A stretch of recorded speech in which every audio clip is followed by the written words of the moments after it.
I've just begun solo traveling and this is kind of how I feel. On November 10th, I took a flight from Chicago to Lisbon and started by spending 3 days there, and this is what I did.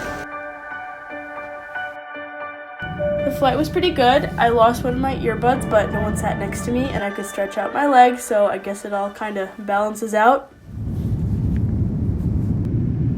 I am alone in my hostel room now and I'm so nervous that someone's gonna come in. What if there was just someone on the top bunk that I didn't see? That would be so awkward. Anyways, my plane flew in at 8, so I took the metro and then I walked to my hostel, and I didn't realize that it was at the top of a hill, so it's quite the walk, especially with a huge backpack on my back and then another one on my front and then my phone in my hand trying to figure out directions, but I made it. Unfortunately, check-in was not until 3 p.m, so I was just kind of sitting there, and then this tour guide came to pick up people for a walking tour and she was like, hey, do you want a free walking tour? So I was like, okay, why not? It was a really fun tour and I found a friend.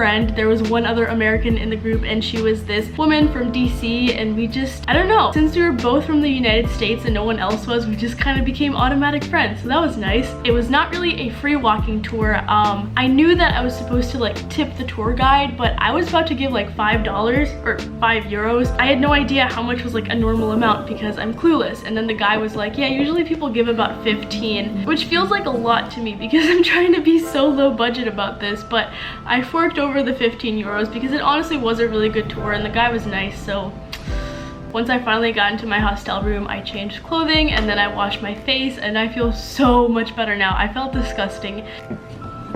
Literally, people here are wearing winter coats and it's mid-60s, which is like t-shirt and shorts weather in Wisconsin, so I do not understand how people are not sweating and dying. So yeah, I've already walked over 10,000 steps. My legs hurt in a way that I have not experienced before. I have lots of energy, but I know I'm gonna crash soon because of the time difference and the jet lag and just getting like a few hours of sleep on the plane, but I'm really happy and really excited, so that makes up for it. And now I am waiting to meet up with an Instagram friend.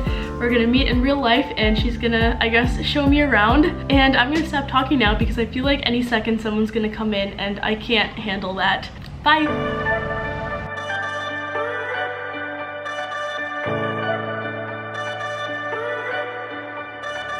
So the first place that we visited was this beautiful castle. It was a long climb, but it was worth it because the weather was absolutely perfect and the views were amazing. We took some photos and I had a little bit of a Marilyn Monroe moment and nearly flashed a few people, but we avoided it. It was all good.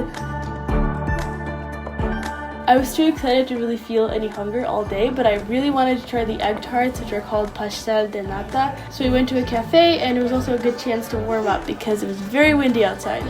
The next day we took a day trip to Sintra and we missed our train by literally a few seconds, so what else can you do while you're stuck waiting in a train station other than take photos? I kind of drifted in and out of sleep during the whole ride, but believe me, I was not sleeping once I saw these views.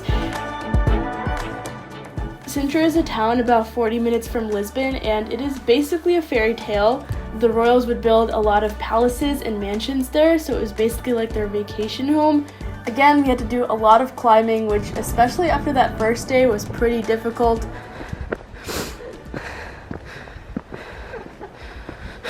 There's always a reward at the end of the climb though, so we got to explore this beautiful castle.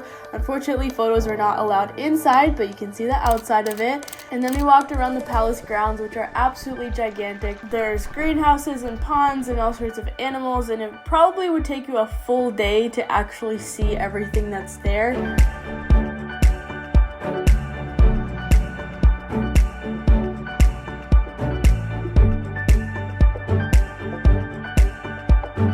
This is an episode of Cooking with Beatrice.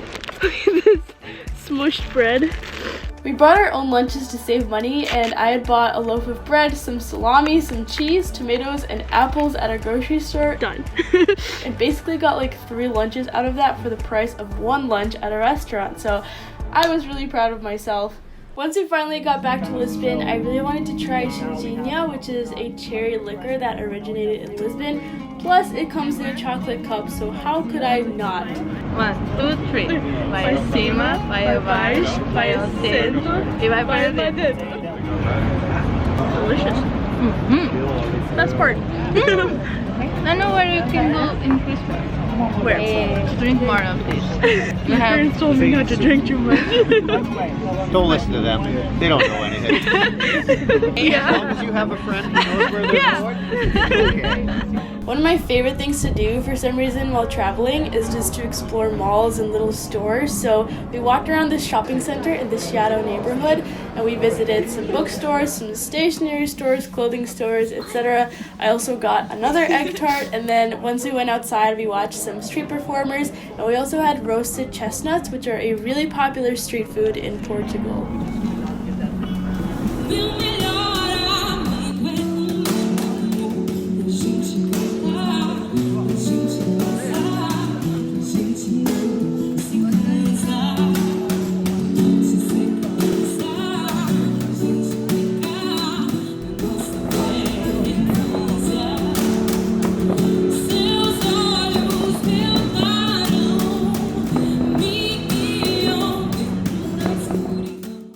On my last day, I set off on a long walk of my own. Today, I've got a mission, and it is to recreate these photos that my parents took of me here about 17 years ago. I kind of overslept and I missed breakfast, so I'm kind of pushing it because my flight is at 4 and it's almost noon right now, and I haven't even made it to the place. The challenge unfortunately was unsuccessful because I thought I only needed to make it to the Monumento a los Descubrimientos, but unfortunately once I got there I saw the place where I took the photo, but it was so far off in the distance and I was already kind of worried about missing my flight, so I decided to save that for another trip, but at least I got to see the monument. Right now, I'm in my temporary little room in Madrid. Bienvenidos a mi casa. I'm staying with the family for a language exchange, and I actually haven't really explored Madrid yet because I have been editing photos and videos and doing the chores that I have to do. But it's actually been really nice so far. It's a different pace of life and a good challenge for me. And so soon, I'll be sharing a little bit more about my time here in Madrid and also answering some of the questions that I've gotten on Instagram about how I found this workaway thing, how it works. So yeah, thank you for watching and for following along.